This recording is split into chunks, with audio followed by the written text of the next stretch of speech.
How's everyone doing? Today I have a Blu-ray and DVD collection update with 6 pickups, and if you've seen any of these movies, definitely let me know what you think of them, and let me know which one of these is your favorite.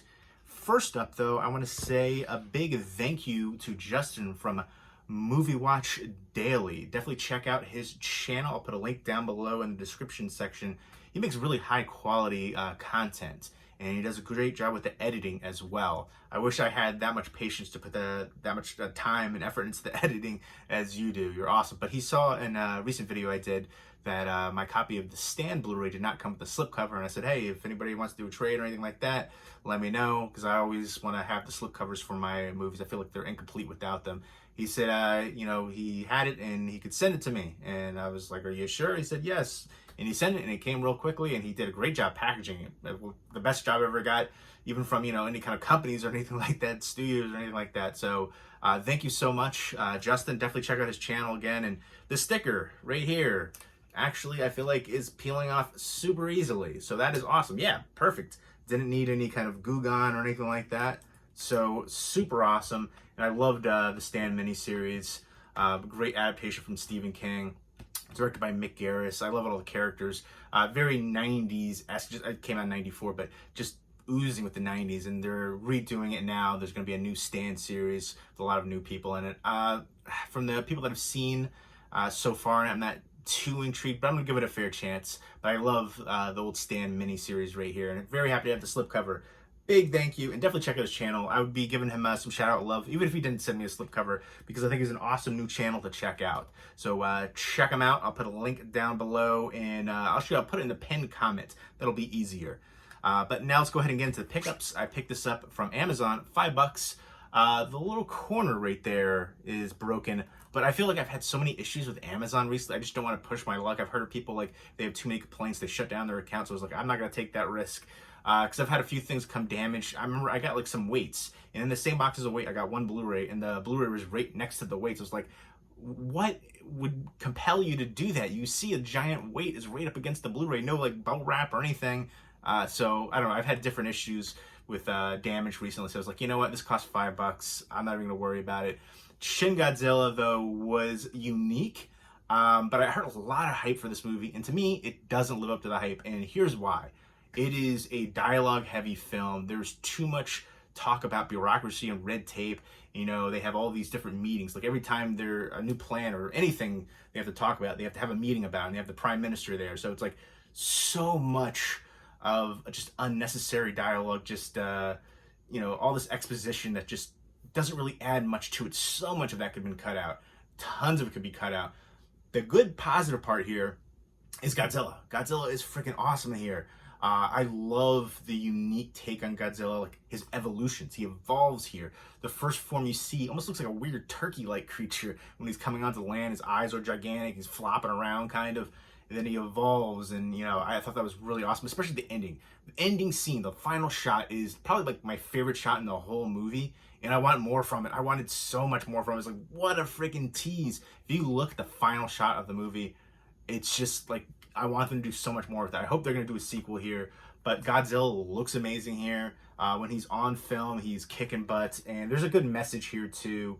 Well, there's several messages really, but the one main one that I take away from it is, the dumping of the chemicals and things like that, and the waste, and just, Godzilla is basically going to wreak havoc and say, hey, you don't deserve this world. There's some really interesting fan theories too with Godzilla, and then the one professor who disappears and how they might intertwine and things of that nature. And then again, the final shot as well. But Godzilla looks amazing here. He's tearing through the city, and U.S. has to get involved. They're gonna have a help them out essentially. They're playing a huge part, and I don't want to give too much away. And there's also like a liaison here from the U.S. who I feel like it was kind of hard to believe that she was like the liaison there for that, and I really like her. She's all right. She's very attractive, but her English was sometimes you could tell it wasn't her first language, so she gets a pass for that. But it's kind of hard to imagine that she was. Apparently they were making it say she was like half Japanese, half American, and I feel like if you were born in America or raised in America, I don't know, you wouldn't be that choppy with the language. So yeah, it's a little nitpick there. But I thought very physically attractive, very beautiful. But I don't know. I just felt like, come on, they could have got another actress that had a better grasp right there. But yeah, again, so much of the stuff, the unnecessary dialogue, just all the meetings, all that kind of stuff could have been taken out. And I was just like, that really dragged it down. And I just felt like that's not what we came here to see. I get that's probably like realistic, but maybe not so much with all the different meetings. And like that's the majority of the film is them, talking, having these meetings, and there's certain parts where they're putting into effect a certain like mission to try to stop him and stuff like that. But then basically the whole thing is all about trying to stop Godzilla. He's tearing up the city, killing tons of people, and just wrecking havoc. And yeah, it's just trying to stop Godzilla before he destroys everything. And a pretty simplistic theme that we've seen before. But again, the dialogue, all the unnecessary exposition, the meetings, all that kind of stuff really makes it for me where I don't want to watch this film again. Or if I'm going to watch it, I'm going to just fast forward through those parts, because I feel like a lot of that didn't add anything to it and really took away a huge detraction. So yeah, the Godzilla aspect was amazing. I wanted more from that and less of all the talking that didn't add enough to it. Like, I get some of it, that's how it would play out, but it was too much of it. And who was really interested in that aspect of it? Nobody. You can't. It's not. You don't want to see that if you're watching a movie. You want to see on the ground level, maybe certain other people and how they're involved instead of some of the politicians and the prime minister and things like that. But I give it some credit for the uniqueness of it, and that's how it'd be more realistic with all that bureaucracy and red tape and all the different meetings. But it doesn't make for an eventful cinematic experience. But the visual effects were awesome. Godzilla looks freaking amazing. I wanted a little bit more from there. It seemed like there was a romance budding, but they didn't really take off from it. But I like a lot of the aspects that they talk about and some of the cultural things too. I thought that was interesting that you see that and hear it from their perspective too. Japan and the U.S. relations. But again, the big draw here is how awesome Godzilla looks, and then the evolutions here and all of his abilities, like that blast right there, and the final shot, so freaking cool. But unfortunately, it was bogged down with unnecessary dialogue and bureaucracy, and just I can't get over that. I was like, you had an amazing film underneath all of this that upheaval. I don't want to sit through all that again to get to Godzilla. I'm just gonna I'm so torn to keep this in my collection. It was only $5. I might get rid of this, honestly, just because I hated to sit through all that. It was a short. It was 120 minutes, but it felt like 14 hours because exaggeration there. But that's the thing. I was really torn about it. It's like two different aspects of the movie. I love one aspect, but I hate the other aspect. But the other aspect was way more overwhelming. It takes up more of the movie. I digress, though. I feel like I'm like the only person that feels this way because I've heard just all rave reviews for Shin Godzilla. Let me know if I'm the only one. I can't be, right? I just can't be. But next up is Jaws, the 4K right there with the lenticular outer slipcase, which this was $10 on Amazon. I heard mixed reviews on the transfer. I haven't checked out the transfer yet, but it's Jaws on 4K. I had to pick it up, especially for that price point. I was shocked. Like, this is gonna be a title that's always gonna sell. So, like, I figure having this at $20, it would still sell. It's Jaws. It's one of the all-time classics. So, and then I guess the booklet here too is a lot of what was included in the previous digibook, which I have over there. The digibook I think was out of print, so it was nice for them to reprint that aspect there with the book and all that. So again, I've always liked when they include booklets. If you're a fan of the film, I think it's cool to see behind the scenes information and things like that. So, and then I like the outer slipcase. There you go, and the lenticular as well.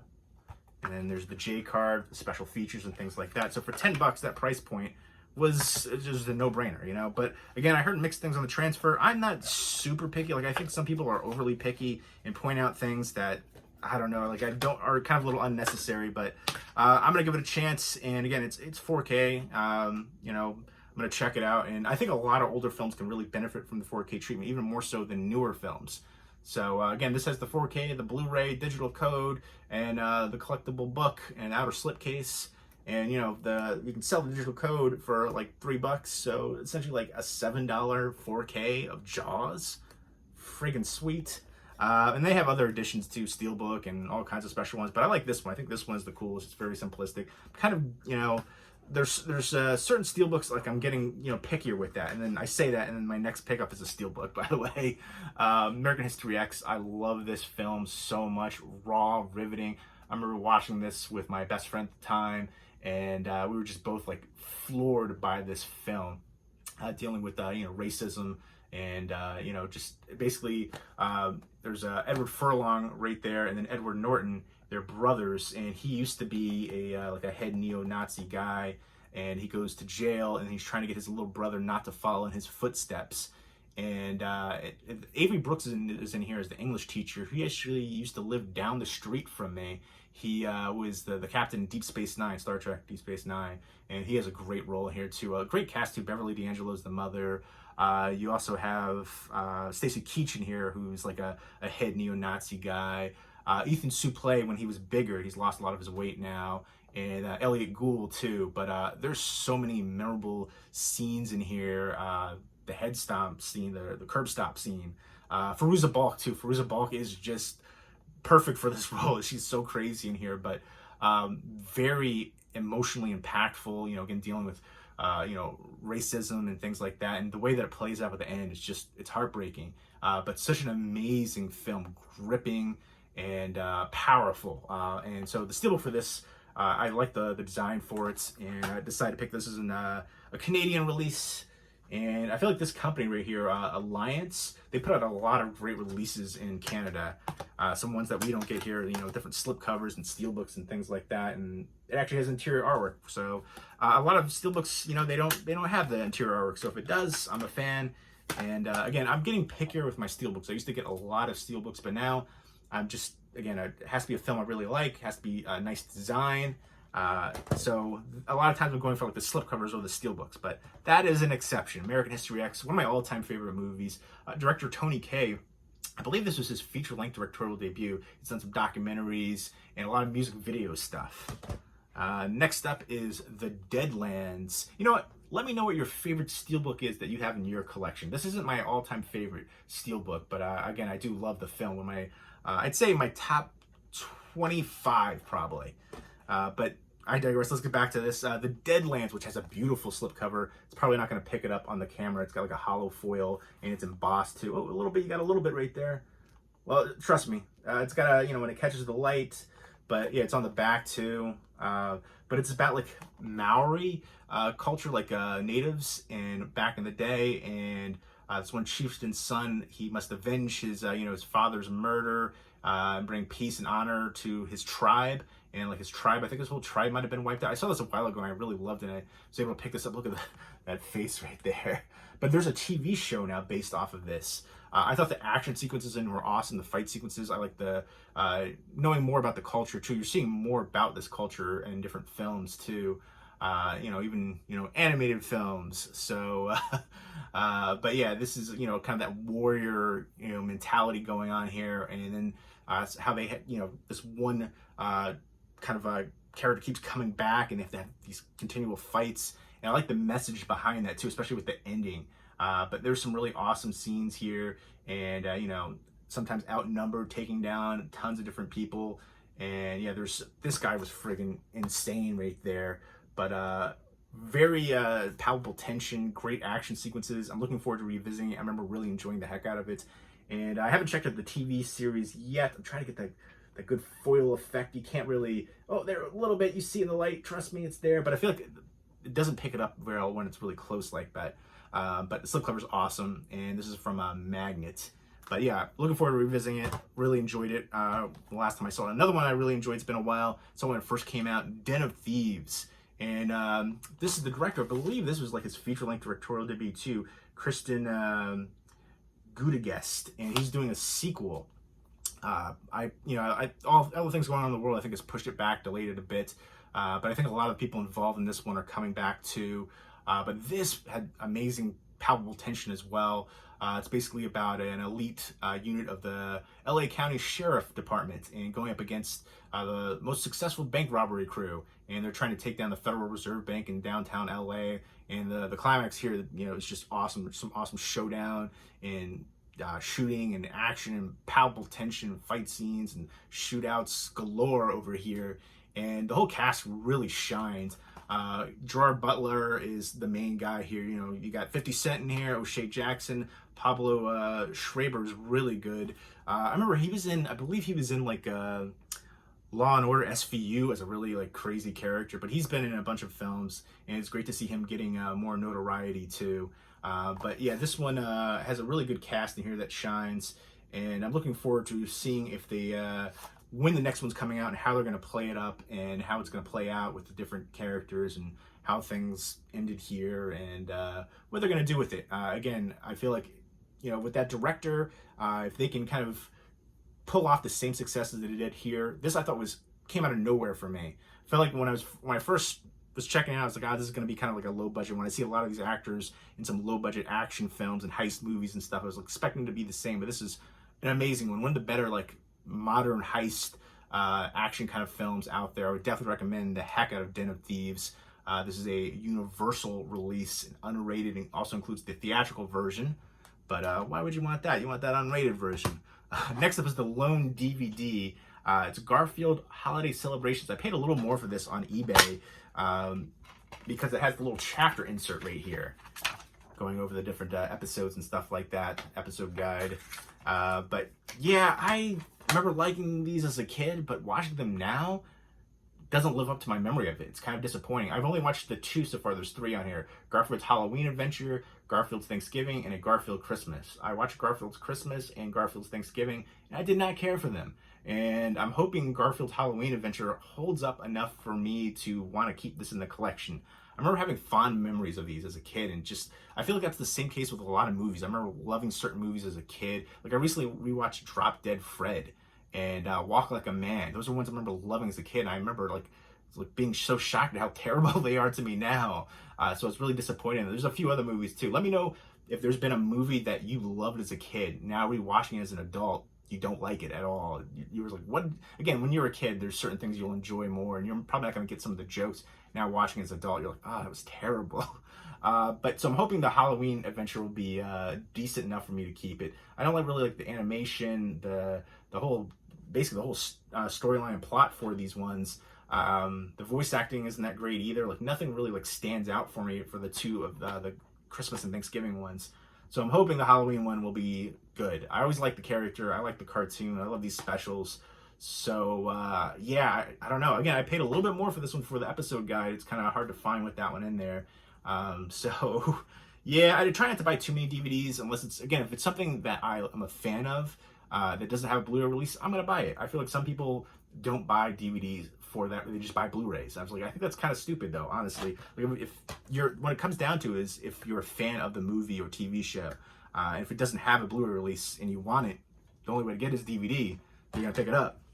But yeah, I don't buy too many. I will obviously go for Blu-ray over DVD if it has both, but if it only has a DVD, I'm going to pick the DVD up. If I'm a fan of the film, that's what really comes down to it. The best thing you can get, you know? So there you go. Those are the pickups. Again, check out Justin at Movie Watch Daily. Put the link down below in the pinned comment. Big thank you for sending out the slipcover for the stand. It's awesome. You did a great job packaging it up as well. Better than most companies. So better than pretty much every company I've ever experienced out there. So there you go. Those are the pickups, some Amazon and eBay pickups. Let me know if you've seen any of these and what you think of them. Let me know what you thought of Shin Godzilla, especially. What's your favorite Godzilla iteration movie-wise? What is your favorite Steelbook in your collection? Let me know a movie that you loved as a kid, but now you hate, essentially. Leave those comments down below, and I hope everybody's doing well. Take care.